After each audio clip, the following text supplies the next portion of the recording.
ಮತ್ತು ಟಿಪ್ಪುಗೆ ಸಂಬಂಧಪಟ್ಟ ಇನ್ನೊಂದು ಹೇಳ್ತೀನಿ ನೋಡಿ. 1794ರಲ್ಲಿ ಮೈಸೂರಲ್ಲಿ ಒಂದು ಅರಮನೆ ಇತ್ತು. ಅದಕ್ಕೆ ಸೌಂದರ್ಯ ವಿಲಾಸ ಅಂತ ಅದ್ರ ಹೆಸರು. ಅದು ಸಿಡ್ಲು ಹೊಡೆದು ಬಿದ್ದೋಗತ್ತೆ. ಆಗ ಟಿಪ್ಪು ಸುಲ್ತಾನ್ ಆ ಅರಮನೆಯ ಜಾಗಕ್ಕೆ ಬಂದು ಅದನ್ನ ಸರ್ವೆ ಮಾಡ್ತಾರೆ.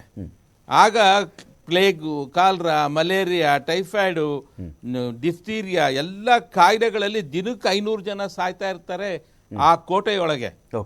ಅದನ್ನೆಲ್ಲ ಖಾಲಿ ಮಾಡಿಸಿ ಒಡೆದು ಮತ್ತೊಂದು ಅರಮನೆ ಕಟ್ಟಬೇಕು ಅಂತ ಆಜ್ಞೆ ಮಾಡ್ತಾನೆ ಟಿಪ್ಪು ಸುಲ್ತಾನ್. ಆದರೆ ಅವನು ಯುದ್ಧಗಳನ್ನೇ ಮಾಡ್ಕೊಂಡಿರೋದ್ರಿಂದ ಅರಮನೆ ಕಟ್ಟಕ್ಕಾಗೋದೇ ಇಲ್ಲ.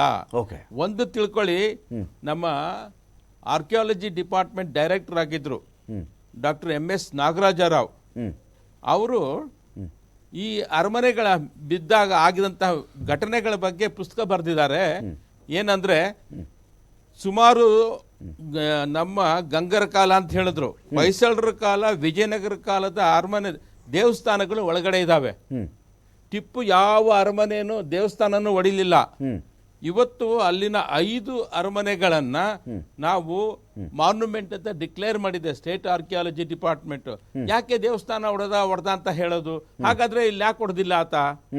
ಯಾವ ದೇವಸ್ಥಾನವನ್ನು ಮುಟ್ಟಬೇಡಿ ಅಂತ ಆಜ್ಞೆ ಮಾಡಿದ್ದನ್ನ ನಾಗರಾಜರಾವ್ 1989ರಲ್ಲಿ ಬರೆದಿದ್ದಾರೆ. 1989 ಅವ್ರ ಪುಸ್ತಕ ಮೊನ್ನೆನೂ ಓದ್ತಾ ಇದ್ದೆ ನಾನು. ಮೇಲ್ಕೋಟೆ ಜನ ದೀಪಾವಳಿ ಮಾಡಲ್ಲ ಅಂತ ಹೇಳ್ತಾರೆ ಸರ್. ಅಯ್ಯಂಗಾರಿಗಳ ಹತ್ಯೆಗೆ ಸಂಬಂಧಪಟ್ಟಂತೆ ಮಾಡ್ಲಿಲ್ಲ ಅಂತ, ಮೇಲುಕೋಟೆ ಹತ್ಯಾಕಾಂಡಕ್ಕೆ ಸಂಬಂಧಪಟ್ಟಂತೆ ಅವರು ದೀಪಾವಳಿನೇ ಆಚರಣೆ ಮಾಡಲ್ಲ ಅಂತ ಅದು ಒಂದು ಹೇಳ್ತಾರಲ್ಲ, ಅದೇನಾಯ್ತು ಸರ್ ಆ ಕಥೆ ಏನದು? ಹೌದು, ಅದಕ್ಕೂ ಕಾರಣ ಇದೆ. ಯಾವ ಅಯ್ಯಂಗಾರಗಳ ಹುಡುಕೊಂಡೋಗಿ ಸಾಯಿಸ್ಲಿಲ್ಲ.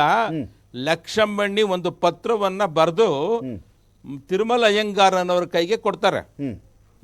ಈ ಪತ್ರವನ್ನ ನೀವು ಹೇಗಾದ್ರೂ ಮಾಡಿ ಮಡ್ರಾಸ್ನವ್ರಿಗೆ ತಲುಪಿಸ್ಬೇಕು ಸರ್. ಮಡ್ರಾಸ್ಗೆ ಹೋಗಿ ಬ್ರಿಟಿಷರಿಗೆ ತಲುಪಿಸ್ಬೇಕು ಅಂತ ಅವನಿಗೆ ರಿಕ್ವೆಸ್ಟ್ ಮಾಡ್ಕೋತಾರೆ ಕರೆಸಿ.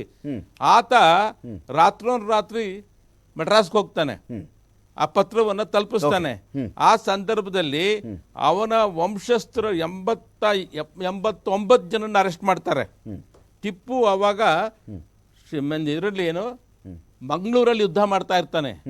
ಅವನು ಅವ್ರನ್ನೆಲ್ಲ ಅರೆಸ್ಟ್ ಮಾಡಿ ಇಡು ಅಂತ ಹೇಳಿದ್ರೆ ಅಧಿಕಾರಿಗಳು ಅವ್ರನ್ನೆಲ್ಲ ಸಾಯಿಸ್ಬಿಡ್ತಾರೆ ಅಷ್ಟು ಜನನ್ನು. ಅದರಲ್ಲಿ ಒಬ್ಬ ತಪ್ಪಿಸ್ಕೊಂಡವನು ಯಾರು ಅಂದ್ರೆ ಇದೇ ತಿರುಮಲ ಅಯ್ಯಂಗಾರನ ತಮ್ಮ. ಇಡೀ ನಮ್ಮ ಅಯ್ಯಂಗಾರನುಗಳೆಲ್ಲ ಸಾಯಿಸ್ಬಿಟ್ಟ ಅಂತ ಹೇಳ್ತಾರಲ್ಲ, ಅದು ತಪ್ಪು, ಎಕ್ಸಾಜಿರೇಷನ್. ಬಡವರನ್ನ ಹೇಗೆ ಸಾಯಿಸಿದ್ರು ಅಂತಾರೋ ಅದು ಎಕ್ಸಾಜಿರೇಷನ್. ಯಾವಾಗ ಅವ್ರ ನಿಷ್ಠೆ ಬದಲಾಯಿಸಿದ್ರು ಅವರನ್ನ ಇವನು ತನ್ನ ಹತೋಟಿಗೆ ತಗೋಬೇಕಾಗಿತ್ತು, ತಗೊಂಡ. ಎಲ್ಲರೂ ಹಾಗೆ ಮಾಡಿರೋದು.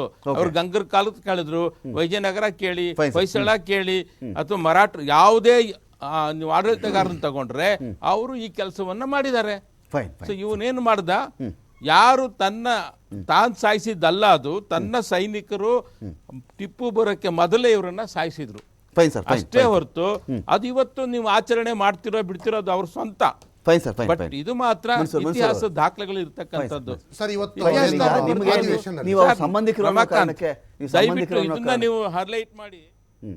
ನೀವು ಸಂಬಂಧಿಕರು ಅನ್ನೋ ಕಾರಣಕ್ಕೆ ಜಯಂತಿ ಆಗ್ಬೇಕು ಅಂತ ಇವಾಗ ಇಲ್ಲ ಸರ್, ನಾನು ಒಬ್ಬ ಸಂಬಂಧಿ ಆಗೋಕ್ಕೆ ಮುಂಚೆ ಒಬ್ಬ ಟಿಪ್ಪು ಸುಲ್ತಾನ್ ಮತ್ತು ಈ ದೇಶಕ್ಕಾಗಿ ಒಂದು ಹೋರಾಟ ಮಾಡಿ ಹೆಂಗೆ ಟಿಪ್ಪು ಸುಲ್ತಾನ್ ಇದು ಮಾಡಿದ್ದಾರೆ, ಅದಕ್ಕೆ ನಾನು ಒಬ್ಬ ಅಂಬೇಡ್ಕರಿಸ್ಟ್. ಐ ಆಮ್ ಒಂದು Nalvadi Wodeyar follower, I am ಒಂದು ಕನ್ನಡಿಗ. ಅದಕ್ಕೋಸ್ಕರ ಟಿಪ್ಪು ಸುಲ್ತಾನ್ ಜಯಂತಿ ಏನು ಇವತ್ತು ವಿಜಯಾನಂದ ಕಶ್ಯಪ್ ಅವರು MLA ಆಗಿ ತಗೊಂಡಿದ್ದಾರೆ ಸಬ್ಜೆಕ್ಟನ್ನು, ಸಿದ್ದರಾಮಯ್ಯ ಸಾಹೇಬ್ರು ಸೀರಿಯಸ್ ಆಗಿ ನೋಡಬೇಕು ಆ ಸಬ್ಜೆಕ್ಟು. ಅಲ್ಪಸಂಖ್ಯಾತರ ಮಿನಿಸ್ಟರ್ BZ ಜಮೀರ್ ಅಹಮದ್ ಇದ್ದಾರೆ, ಪ್ರತಿಯೊಂದು MLA ತಗೊಂಡು ಹೆಂಗ್ ರಕ್ಷಣೆ ಮಾಡ್ತಾರೆ ಟಿಪ್ಪು ಸುಲ್ತಾನ್ ಹಿಸ್ಟ್ರಿ ನೋಡೋಣ. ಟಿಪ್ಪು ಸುಲ್ತಾನ್ ಜಾಗಗಳಿಗೆ ರಕ್ಷಣೆ ಆಗಬೇಕು. ಹಜರತ್ ಟಿಪ್ಪು ಸುಲ್ತಾನ್ ಮತ್ತು ಹೈದರ್ ಅಲಿನ ಗಲಾಟೆಗಳಲ್ಲಿ ಆಗ್ಬೇಕಾ, ಹಿಂದೂ ಮುಸ್ಲಿಂ ನಡುವೆ ಯಾಕಾಗುತ್ತೆ ಸರ್? ಯಾಕಾಗುತ್ತೆ? ಸೆಕ್ಷನ್ ಟಿಪ್ಪು ಸುಲ್ತಾನ್ ಜಯಂತಿಗೆ ಶ್ರೀರಂಗಪಟ್ಟಣ ಹಾಕ್ತಾರೆ. ಏನಕ್ಕೆ ಹಾಕ್ತಾರೆ ಟಿಪ್ಪು ಸುಲ್ತಾನ್ ಜಯಂತಿಗೆ 144 ಸೆಕ್ಷನ್? ದೇವನಹಳ್ಳಿಯಲ್ಲಿ ಆಂಜನೇಯ ದೇವಸ್ಥಾನ ಮಸೀದಿ ಮಾಡ್ಬಿಟ್ಟ ಟಿಪ್ಪು ಸುಲ್ತಾನ್ ಅಂತ. ಅಲ್ಲಿ ಆ ಕಾಲದಲ್ಲಿ ಆಂಜನೇಯ ದೇವಸ್ಥಾನ ತಗೊಂಡೋಗಿ ಮೂಡಲ ಬಾಗಿಲು ಆಂಜನೇಯ ದೇವಸ್ಥಾನ ತಗೊಂಡು ಯಾವುದು ಟಿಪ್ಪು ಸುಲ್ತಾನ್ ಅವರು ಯಾವುದು ದೇವಸ್ಥಾನ ಮುಟ್ಟಿಲ್ಲ. ಆ ಜಾಗ ಇದ್ದಿದ್ದು ಒಂದು ಸ್ಟಬಲ್ ಜಾಗ. ಆ ಜಾಗಕ್ಕೆಲ್ಲ ಮೊದಲನೇ ಭಾಗ ಅಂತ ಕ್ಲೈಮ್ ಮಾಡ್ತಾವ್ರೆ.